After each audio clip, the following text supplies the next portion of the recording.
नमस्कार दोस्तों, मैं नवीन शुक्ल फिर हाजिर हूं एक और दिल दहला देने वाली क्राइम स्टोरी लेकर। मित्रों, जब जब व्यक्ति के अंदर लालच और शक पैदा हो जाती है तो वो आदमी को किस हद तक गिरा देती है, इसकी कल्पना तक नहीं की जा सकती है। दोस्तों, मुरादाबाद से एक ऐसी ही घटना सामने आई है जहां 2 करोड़ 10 लाख की बीमा राशि के लिए एक पिता ने अपने ही बेटे की 3.5 लाख में सुपारी देकर हत्या करवा दी। दोस्तों, संभल के दुर्गा कॉलोनी बहजोई में बाबूराम शर्मा रहते हैं। बाबूराम की पहली शादी बबीता नाम की लड़की के साथ हुई थी, जिससे बाबूराम को एक लड़का अनिकेत शर्मा और एक बेटी थी। बेटी बड़ी हो गई मित्रों, तो बाबूराम ने बेटी की शादी कर दी।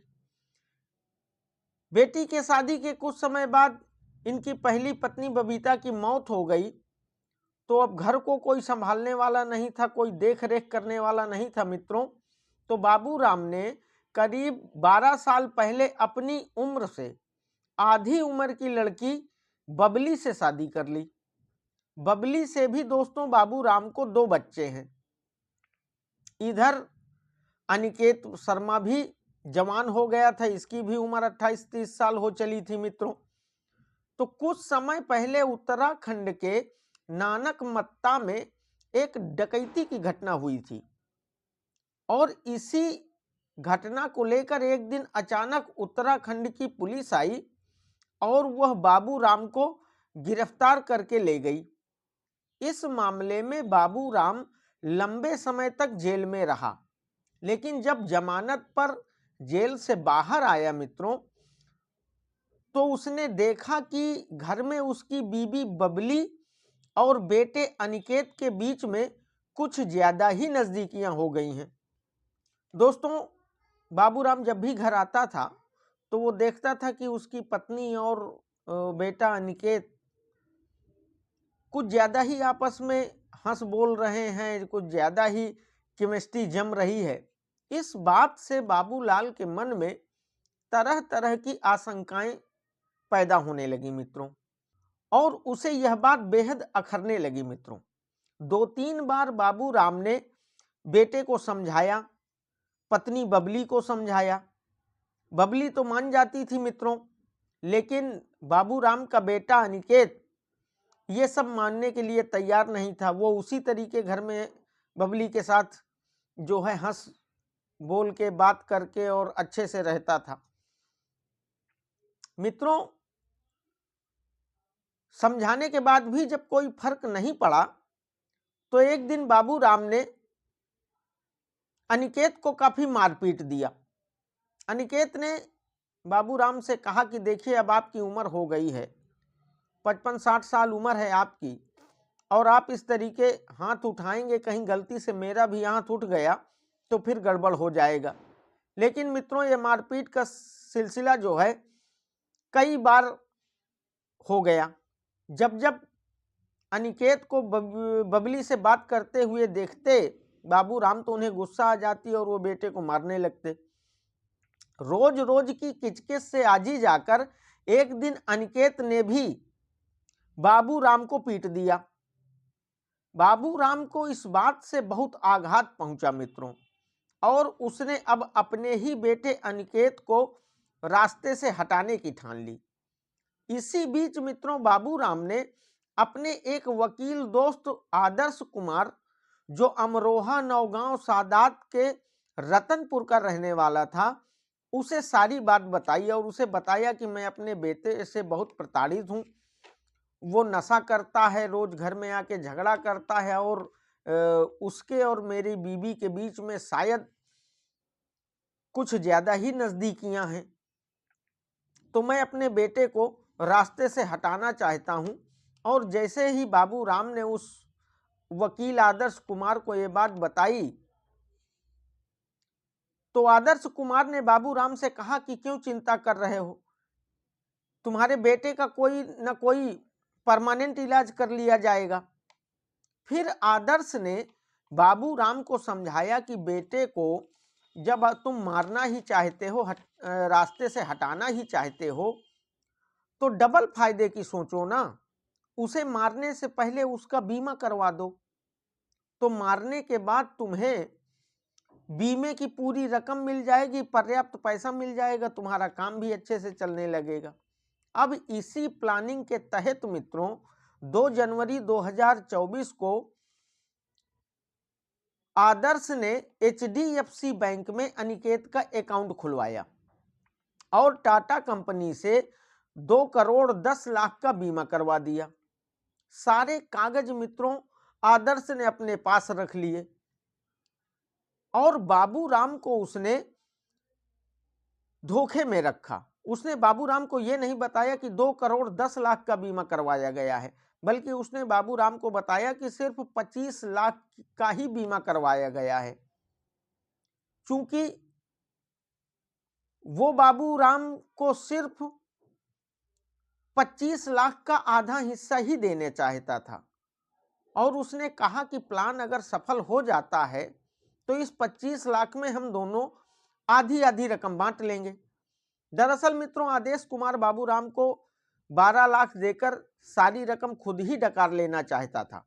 आदर्श के समझाने के बाद लालची बाबूराम ने रामपुर के शाहबाद थाना क्षेत्र के नटिया खेड़ा निवासी असलम उर्फ सुल्तान को बेटे की सुपारी दे दी। असलम ने कहा कि ठीक है, मैं आपके बेटे की हत्या तो कर दूंगा, लेकिन इसके लिए मैं 3.5 लाख रुपए लूंगा। तो मित्रों बाबूराम फट से तैयार हो गया और अनिकेत की सुपारी 3.5 लाख रुपए में असलम को दे दी। तो असलम ने इस काम में अपने 2 दोस्तों तहब्बुर मेवाता और रामपुर के शाहबाद रुस्तमपुर निवासी साजिद को भी शामिल कर लिया। इसके बाद योजना के अनुसार मित्रों बाबूराम ने मोहल्ले के विजय पाल के साथ मिलकर अनिकेत को बाइक से गंगा एक्सप्रेस वे के अंडरपास पर पहुंचाया, लेकर गए, जहां पहले से ही तीनों सुपारी किलर मौजूद थे। अब मित्रों बाबूराम ने कुछ काम का बहाना बनाकर विजयपाल के साथ वो निकल गया और लड़के से बोला कि ये तीनों मेरे मित्र हैं, तुम इनके साथ थोड़ा कायदे से पेश आना, उटपटांग न करना। इसके बाद तीनों आरोपियों ने अनिकेत को खूब शराब पिलाई। दरअसल अनिकेत को शराब पीने की लत पहले से ही थी मित्रों, और ज्यादा शराब पीने की वजह से उस दिन अनिकेत लड़खड़ाने लगा। तो ये तीनों आरोपी उसे लेकर मुरादाबाद के जैतपुर गांव पहुंचे और अनिकेत को खेतों की तरफ ले जाकर लोहे की राड से अनिकेत के सिर और चेहरे पर हमला कर दिया। मित्रों यह हमला इतना जोरदार था कि मौके पर ही अनिकेत की मौत हो गई। इसके बाद ये लोग अनिकेत के शव को अपनी वैगन आर में रखकर कुदरकी में रोड के किनारे लाए और किनारे पर उसकी लाश रखकर उस पर कई बार अपनी वैगन आर गाड़ी चढ़ाई ताकि पूरा मामला एक्सीडेंट लगे। मित्रों 16 नवंबर को मुरादाबाद के कुदरकी में जब सड़क किनारे एक लाश पड़ी होने की खबर पुलिस को मिली तो पुलिस फौरन घटनास्थल पर पहुंची और छानबीन शुरू की। तो अनिकेत के पास से उसका ड्राइविंग लाइसेंस मिला, जिससे अनिकेत की पहचान हो सकी। मित्रों आनन फानन में घर वालों को सूचना दी पुलिस ने। मौके पर अनिकेत के पिता बाबूराम पहुंच गए। मित्रों पुलिस ने बाबूराम से कहा कि लाश को पोस्टमार्टम के लिए भेजना है, तो बाबूराम पोस्टमार्टम करवाने के लिए तैयार नहीं हुए। उन्होंने कहा कि ये रोड एक्सीडेंट ही है, हमारी न किसी से लड़ाई है न दुश्मनी है, तो और कुछ आशंका हो नहीं सकती है, इसलिए हम नहीं चाहते कि हमारे बेटे की चीरफाड़ की जाए और उसका पोस्टमार्टम किया जाए।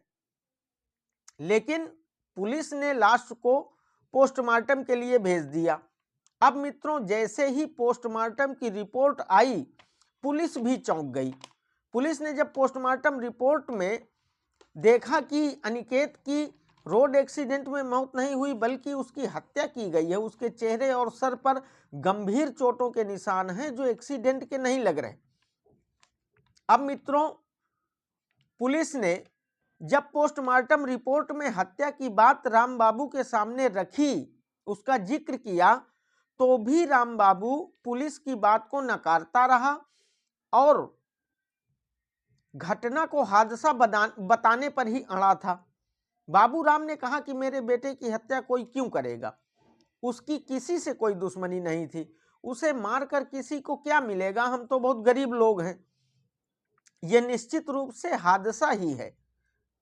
मित्रों, पुलिस ने बाबू राम से कहा कि ठीक है, तुम एक तहरीर दे दो, हम इस मामले की जांच करना चाहते हैं कि इस लड़के के साथ आखिर हुआ क्या।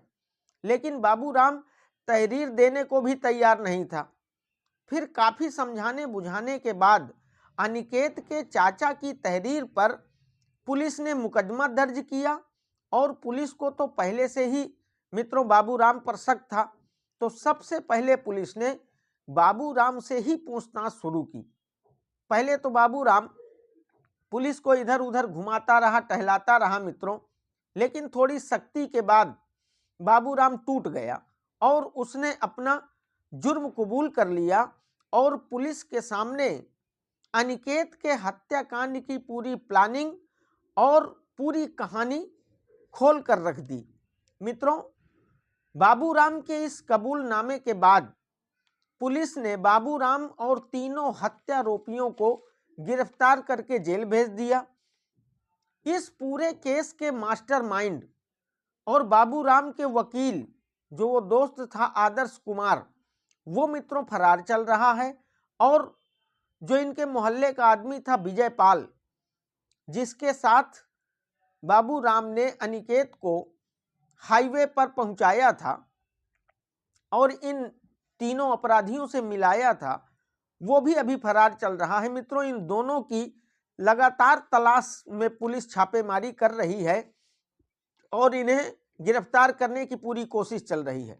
दोस्तों, बाबू राम को अपनी दूसरी पत्नी और बेटे के जिस अवैध संबंध का शक था, उसका तो कोई प्रमाण नहीं मिला है दोस्तों, उसका तो कुछ पता नहीं कि उसमें क्या सच्चाई थी क्या नहीं थी। लेकिन 2 करोड़ 10 लाख के लालच में एक पिता को हैवान बनते जरूर सबने देखा मित्रों। तो ये थी दोस्तों मुरादाबाद के कातिल बाप के लालच की पूरी कहानी, जहां एक वकील के समझाने पर मात्र 25 लाख रुपए के लिए एक बाप ने अपने ही बेटे की सुपारी देकर हत्या करवा दी। दोस्तों, आप लोगों की राय इस पूरे मामले में क्या है, कमेंट बॉक्स पर जरूर लिखिएगा। मेरे चैनल को शेयर और सब्सक्राइब जरूर करिएगा दोस्तों। बहुत बहुत धन्यवाद।